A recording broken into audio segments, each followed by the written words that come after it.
Buenas tardes, nuestro grupo está conformado por Sandra Marcela Jaramillo, Wendy García y quien les habla, Joana Guzmán. A continuación hablaremos sobre el cortisol.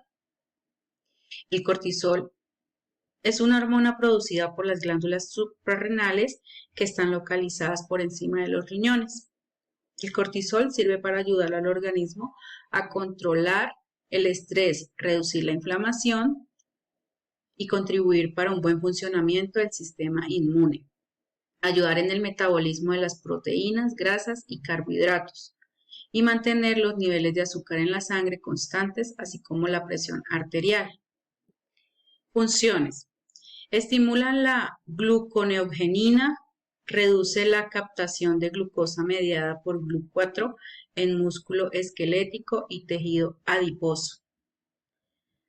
Actúa como acción antiinflamatoria e inmunosupresora. Reduce la absorción intestinal y renal del calcio. Aumenta la disponibilidad de energía y las concentraciones de glucosa en la sangre mediante varios mecanismos. Rompe proteínas para la producción de aminoácidos. Estimula la lipoxis. Esto quiere decir que rompe con los triglicéridos y las grasas acumuladas para formar así grasas libres de glicerol.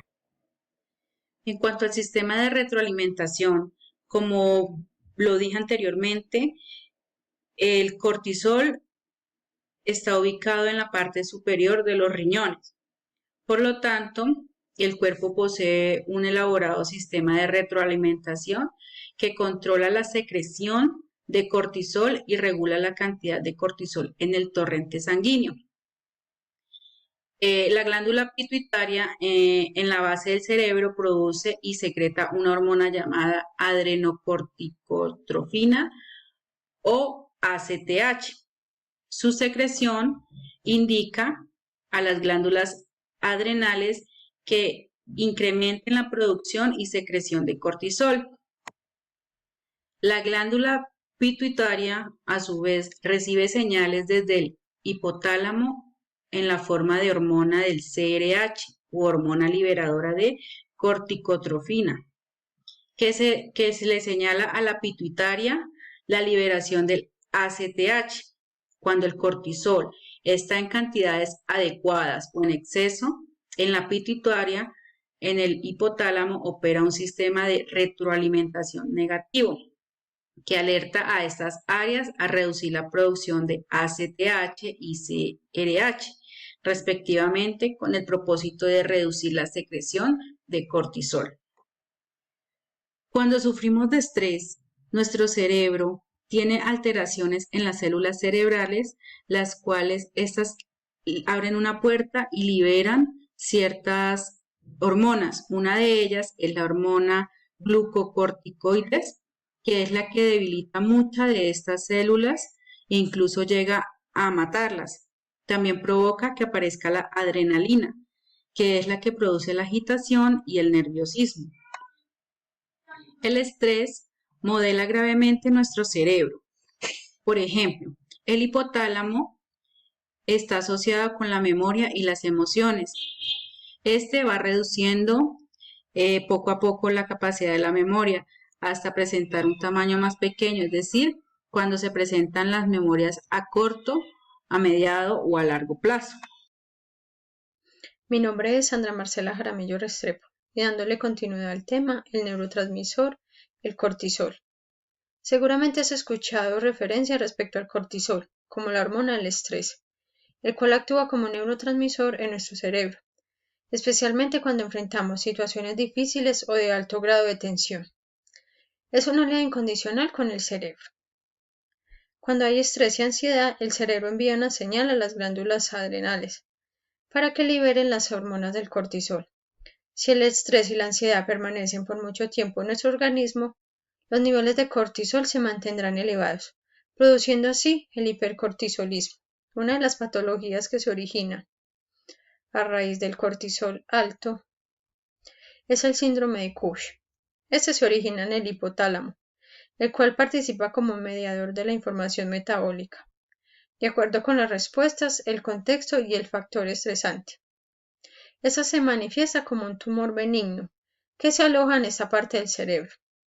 Los niveles altos de cortisol que persisten por mayor tiempo en el cuerpo pueden ocasionar muerte neuronal en el hipocampo, perturbar las respuestas de las neuronas a otras noxias como la hipoxia, la isquemia, las convulsiones y la hipoglicemia, así como defectos en la memoria, la cognición, la atención y alteraciones graves del afecto y el comportamiento. Se ha documentado bien la relación entre el síndrome de Cush y trastornos psiquiátricos, de los cuales se han descrito, entre otros, la depresión, la manía, la ansiedad y trastornos de la memoria y de la atención. Sin importar el origen del hipercortisolismo y por mecanismos de acción incompletamente comprendidos, se han encontrado las siguientes alteraciones en orden de frecuencia: fatiga, irritabilidad, problemas de memoria, ganancia de peso, ánimo depresivo, trastornos del sueño, dificultades para la concentración, disfunciones sexuales, ansiedad y llanto fácil. Estos síntomas son comunes además en la depresión, el estrés postraumático, la enfermedad de Alzheimer y otras alteraciones psiquiátricas.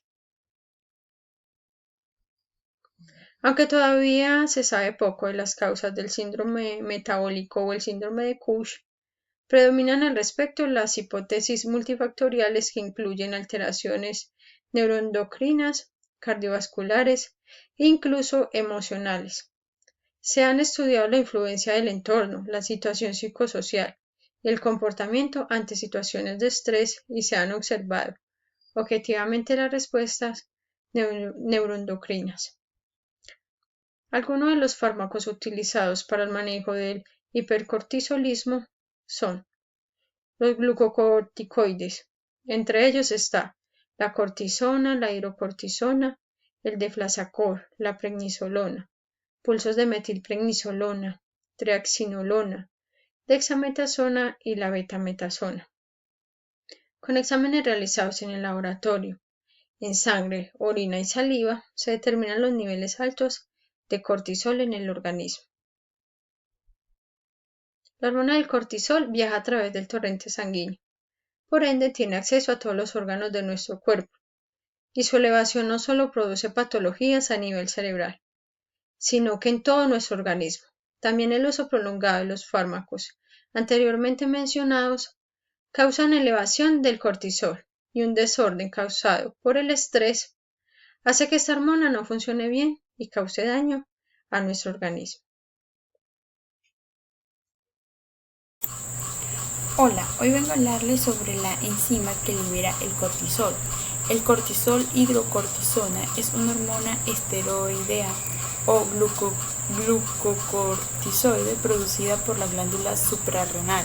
Se libera como respuesta al estrés y a un nivel bajo de glucocorticoides en la sangre. Sus funciones principales son incrementar el nivel de azúcar en la sangre, glucemia, a través de la gluconeogénesis, suprimir el sistema inmunológico y ayudar al metabolismo de las grasas, proteínas y carbohidratos.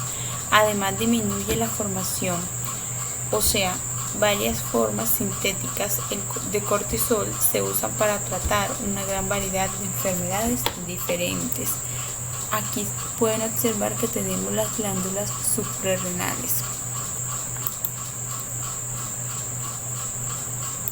¿Qué son las glándulas suprarrenales? Cada glándula suprarrenal es aproximadamente del tamaño de la parte superior del pulgar. La parte extrema de la glándula es llamada corteza. Esta produce hormonas que pueden ser convertidas en testosterona. En la parte interna de la glándula es llamado médula. Esta produce epinefrina y norepinefrina. Estas hormonas también son llamadas adrenalina y noradrenalina. Cuando las glándulas producen más o menos hormonas de lo normal, usted se puede enfermar. Esto puede suceder desde el nacimiento o más adelante en la vida. Muchas enfermedades pueden afectar a las glándulas suprarrenales, tales como las enfermedades inmunitarias, las infecciones, los tumores y el sangrado. La pituitaria, una pequeña glándula en la parte inferior del cerebro, libera una hormona denominada que es importante para estimular la corteza suprarrenal. ¿Qué le pasa a tu cuerpo cuando tiene exceso de neurotransmisor? Seguramente has escuchado referencias al cortisol como la hormona del estrés. Se produce en las glándulas suprarrenales, en la parte superior de cada riñón, y actúa como un neurotransmisor en nuestro cerebro, especialmente cuando enfrentamos situaciones difíciles de alto grado de tensión, cuando tenemos mucho estrés.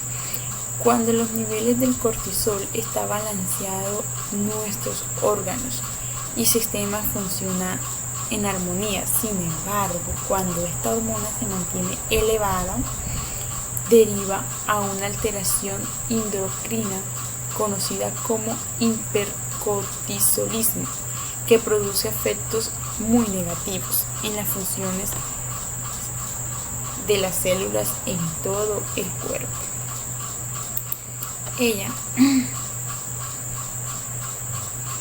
¿En qué función del organismo interviene el cortisol?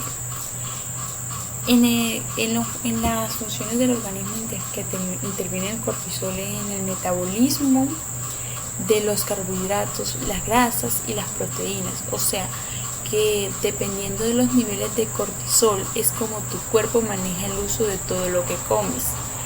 Regula los niveles de inflamación en tu cuerpo, controla tu presión sanguínea, equilibra los niveles de azúcar en la sangre, glucosa, controla tu ciclo sueño y vigilia, eleva la energía para que puedas manejar el estrés, ayuda a equilibrar la sal, el agua y el agua del cuerpo, contribuye con la memoria y la concentración.